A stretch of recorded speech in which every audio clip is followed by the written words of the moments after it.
pass. Curry knifes inside, and he punches it down right over Mourning.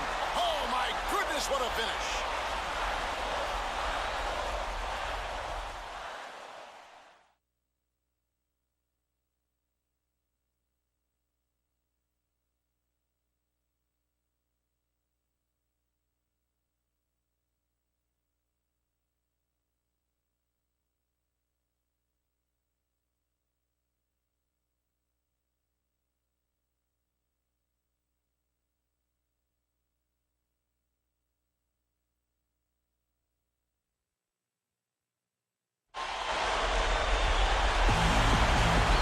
Welcome, everyone, to Chicago, Illinois. Tonight's early 90s matchup hits the defending champion Chicago Bulls against one of the most exciting athletic young teams in the NBA, the Charlotte Hornets.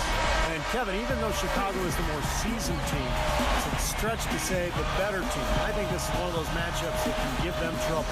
And it all starts with that fearsome front court for Charlotte. Larry Johnson, Grandmama, the #1 overall pick in '91. Alonzo Mourning, the #2 pick in '92. Strong, explosive, and fiery competitors. And, of course, the question for the Hornets will be dealing with Scottie Pippen and Michael Jordan on the wings. We'll see how all that pans out. And as we look at this Bulls team, of course, we mentioned Michael Jordan and Scottie Pippen, the 6'2" B.J. Armstrong at point guard. And up front, Horace Grant and their center, Bill Cartwright. The lineup for the Hornets, 5'3" Muggsy Bogues running the show at the point guard. Kendall Gill in at the shooting guard. Wingate in at the 3, the small forward. And their talented young front court tandem, Larry Johnson out of UNLV and Alonzo Mourning out of Georgetown. Now, guys, if you were trying to, in a nutshell, describe what made Jordan so special, what would you say? Well, a lot of attributes. I mean, his competitive spirit, his unique physical gifts. I mean, the guy was a tremendous basketball player. You add on top of that, tremendous athleticism as well. He's a guy who could jump. He was strong. Tremendous drive and focus. I just think it was his combination of basketball skill and athletic excellence. And the fact that he was just so driven. I mean, you touched on it, Clark, but that guy wanted to win more than anything else in his life. Oh! Well, a lot of his fans have the image of Michael Jordan with his tongue hanging out on his way to the hoop. He said he got into that habit as a kid by imitating his dad, who would stick out his tongue when he was working. We've seen a quick start here for the Hornets. It's a 3-point game. Wingate passes to Mourning. Good luck. And it's Chicago with the rebound. Jordan dishes to Pippen. That's no good. Couldn't get his first shot to go. The Hornets on offense. Bogues with it. Mourning with the screen. Guarded by Pippen. 6 to shoot.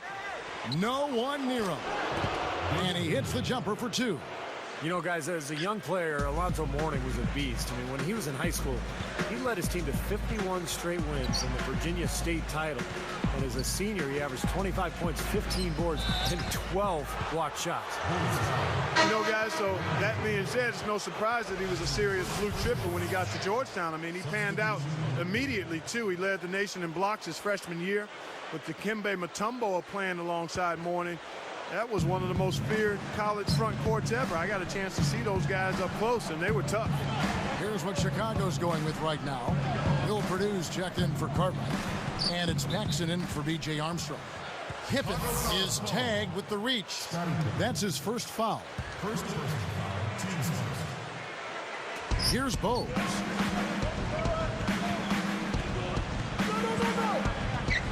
There's the dish to Johnson. And he lays it straight in. That sharp passing right there was a trademark in Muggsy's career. He made more assists than anybody in Hornets history. And Jordan gets it to go. Jordan's got his second basket of the night. Playing alongside Jordan, probably the greatest player ever. Scottie Pippen might not have gotten all the credit he deserved. I mean, he was the perfect #2 guy on those Bull teams.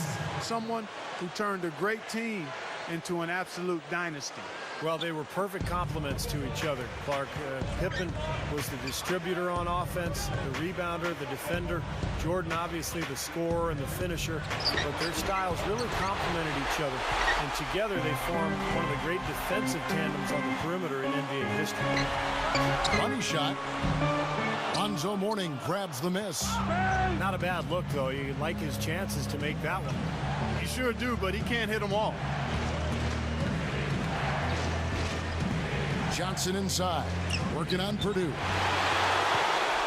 Bulls trail by 5. And here's the break. Here's Jordan on the money. Jordan's got 6.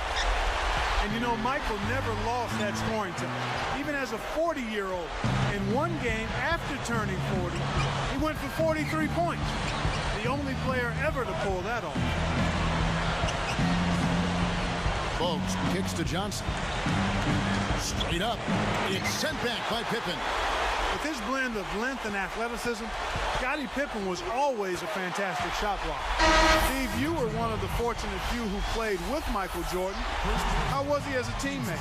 Well, Clark, he was incredibly demanding. I mean, he was such a leader, and he drove everyone so hard in practice on a daily basis. And it was not easy. I mean, he would get on you if he didn't think you were bringing it. So he really forced everybody to lift the level of their game. Newman, the pass to Mourning. Charlotte, no good that time either. You gotta like the defense not quitting on the play and getting a hand in the face. Sure do. With a tough defender breathing down your neck, that makes it not an easy shot. Cartwright up top, moving the ball. And he was fouled in the act of shooting. Chance here now for a three-point play. Boy, he's been so cool out there, composed, never rattled. I mean, a very steady contributor to the offense.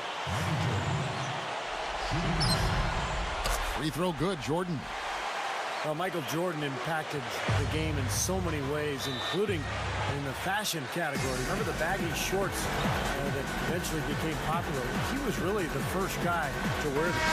Yeah, you know what? And he said it wasn't so much about fashion for him, but rather function, because it gave him a chance to hold the hem when he rested. I had not heard that, but I guess it makes sense. It also helped hide the UNC shorts he always wear under his Bulls uniform. So I see where he had a couple of reasons for those long shorts.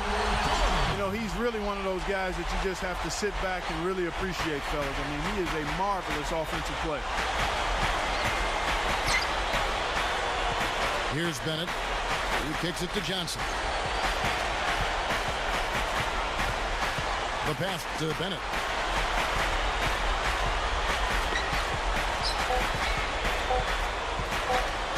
Over Paxson. Hits it. That builds a little momentum going into the next quarter. Yeah, you know, you definitely have to make sure you take advantage of that last possession. You don't want to squander that. And so, both teams trading buckets as we end the first quarter. It's the Bulls up 3. Really good sign offensively the way they started this game out, getting a lot of hoops from close range. Yeah,